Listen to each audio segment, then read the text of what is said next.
amount to be transferred to the Bureau of Treasury, Mr. President, as of the moment. Thank you, Mr. President. I'll provide some data, no? Yes, sir. As per COA report ng 2020, very recent ito, no? From From Mr. President, I just would like Okay. to add something. Since 2020, no more releases, fund releases that were transferred to PITC. Since 2020. yung COA report says otherwise, ah. Ito, I'll provide some data, no? From 2007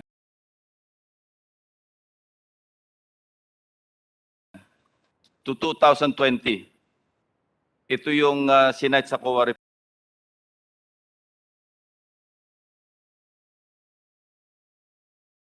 2007, sir? From 2007 to 20. 2020, total funds transferred to PITC by Philippine Army alone, ha? Hindi buong AFP ito. 15,927 15.927 billion pesos, no? Ang total unliquidated balances of the Philippine Army, yung transfer sa PITC, 8,523 million pesos. Andito yung record, eh. Ma-access naman to sa COA report, ano? Yes, sir. 2020 COA report. Now, since 2007, ito yung nagiging kalakaran, ano? And ito pa yung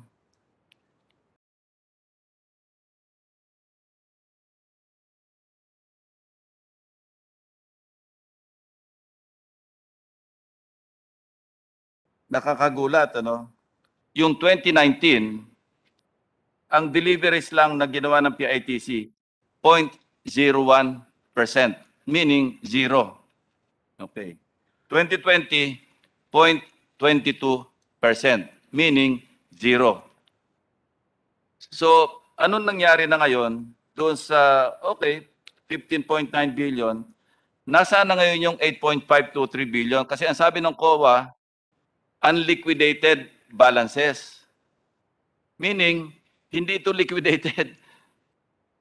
I think, we should look more deeply into this issue because hindi po biro-biro yung mga amounts involved. And I think Senator Drilon is correct, by pointing out na there's too much to be, desired pagdating sa procurement na ginagawa ng PITC.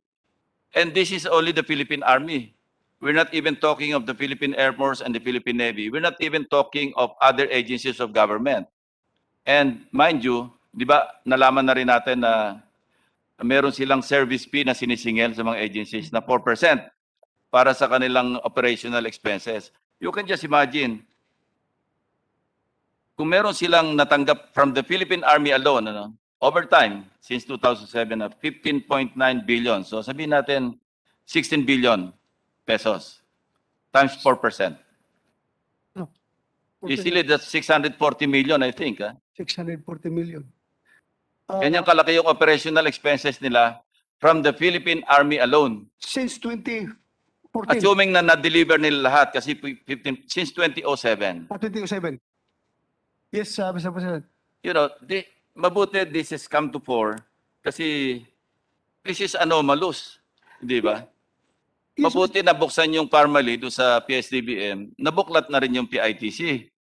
So kung ganito kalaki hinawakan nilang pondo, sa interest income na lang, katakot-takot sigurong kinita na nitong 15.9 billion since 2007. And we're not talking here of yung nabalik sa Treasury, na Bureau of Treasury. Kasi ito unliquidated, meaning hindi na liquidate. Yes, Mr. President. That's why without batting an eyelash, I would boldly say that I am with you in if you want to dissolve PITC and PSDBM, let's do it. Let's make the corresponding enabling law that will abolish PSDBM. Kasi every year, nag-scrunch tayo ng pondo para sa modernization, pati yung revised modernization program ng AFP. Ang sabi nga natin, ang cost for the delay, yung funding gaps, di ba? Kasi hindi napopondohan. And yet, we will find out from the COA report itself na merong unliquidated balances in the amount of 8.5 billion pesos just for the Philippine Army. Imagine that. Yes, Mr. President.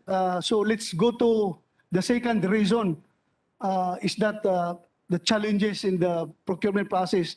That is why talagang ma-encourage sila na i-parking yung pera doon sa PITC at sa PSDBM dahil problema talaga yung procurement process natin, Mr. President. Now, I'm just wondering, are there issuances na nagsasabing or nagmamandate sa mga agencies, Philippine Army, for example, in this for this particular issue, meron bang directive na nanggagaling na mag-deposit tayo sa PITC?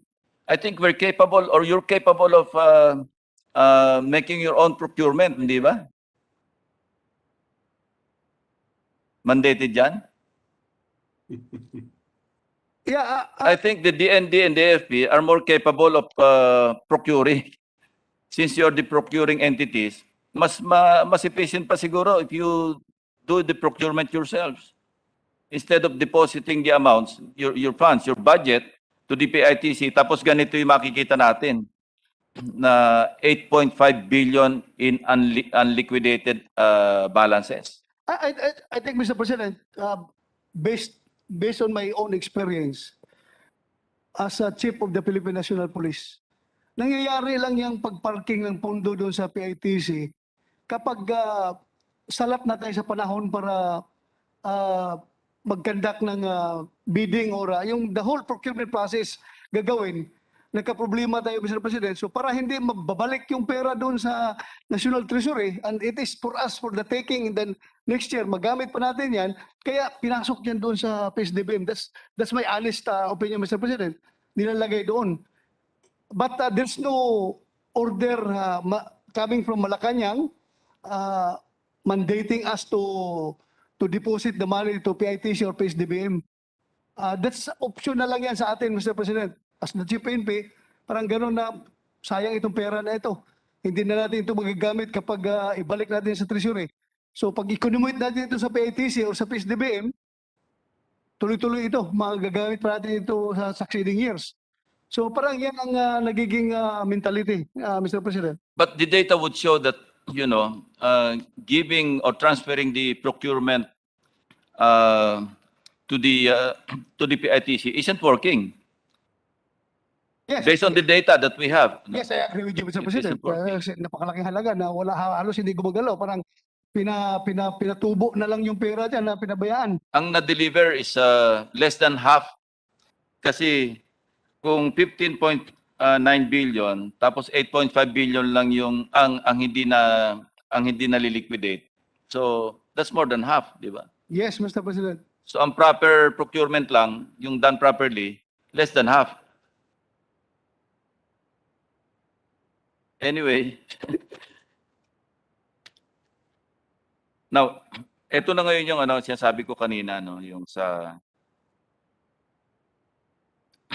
as of June 2021, yung agency, meaning the DND, has obligated 151.95 billion or a mere 56.9%. Sabihin natin 57% of its 267 billion total allotment. Ano to? Ang basis natin dito yung statement of allotment, obligation, disbursement, and balances. Yung sa second quarter, quarter 2. Kasi as of June, per semester, sabihin na natin.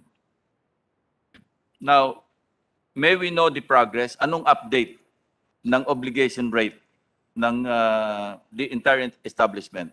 Because as of June 2021, nasa 57% lang ang obligation rate. Mr. President, from January to September 30, 2021, the obligation rate is 55.87%. Oh, ba't nabawasan pa? 56.9 sila as of June 2021. Tapos as of September, naging 55%. Yes, Mr. President. Baka mali. Based on the records from LBRMO, it's only 55.87%. Kindly check January again. to September 30, 2021. Kindly check again because ito, official record ito. Ha? Saob itong pinanggalingan itong 56.9% as of June 2021. So why would it be reduced further to 55% obligation rate? It doesn't make sense. This record is coming from DBA, Mr. President. Baka nagbago dahil ang period covered mo, Mr. President, is June, up to June. Itong coverage dito is September.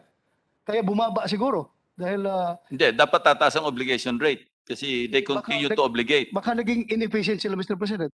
Lumaki yung amount, humina yung kanilang efficiency, humina yung kanilang procurement activities, kaya bumaba ang efficiency. Nagiging 58.87% na lang. So that's obligation rate. What is the disbursement rate? Disbursement over obligation. The disbursement rate is 74.25%, Mr. President. Maybe that's the obligation rate as of September. No, the disbursement rate. Disbursement. Kasi ang disbursement rate is, so that's 74% of 55%. Yes. Kasi ang obligation rate is you base it on your budget, di ba? Yung budget nila, for example, as of June 2021, ang kanilang total allotment, 267 billion. Ang na-obligate lang nila, 151.9 billion. So kaya meron tayong 56.9% na obligation rate. Now, hindi porket obligated na disburse, Yes. di ba? Kasi pwede yan na in the process, pero obligated na, meaning meron ng award, and so forth and so on. So pag kinuha natin ng 74.5% of 56.9% of the entire budget, lalo mababa pa yan. So can they still play catch up? Kasi there's less than two months, ano? Or September, kung i-update pa natin ng October or November, baka tumaas pa ng konti. But as of September, kung nasa 55% yung obligation rate, masyado mababa. Suspend tayo? Okay lang. Yeah. Yeah, sige. Mag-homework ka muna. Yes, sir. Yes, sir. Pai ka muna kay Andy. Yes, sir.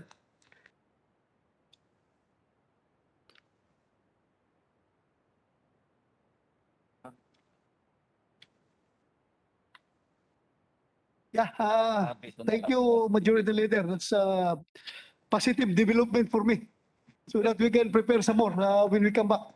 Yes, thank you, Mr. President. Mr. President, with the permission of our dear colleagues, we have a high-level delegation of the Hungarian Parliament visiting the Senate today, headed by their Deputy Speaker and several members of the Parliament as well, reciprocating the visit that we made in 2019, Mr. President.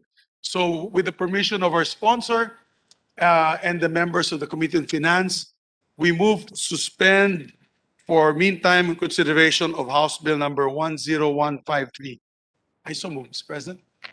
The Majority Leader moves that the Senate suspend consideration of House Bill 10153 to enable the Senate to accommodate the visit of a top-level delegation coming from the National Assembly of Hungary. Without objection, the motion is agreed to. And we'd also like to suspend session for a meantime to greet them upstairs, Mr. President, in our official meeting room of the Senate. And then we will bring them down here later to honor them with Senate resolutions. So with that, I move to suspend session for temporarily, Mr. President. Session suspended.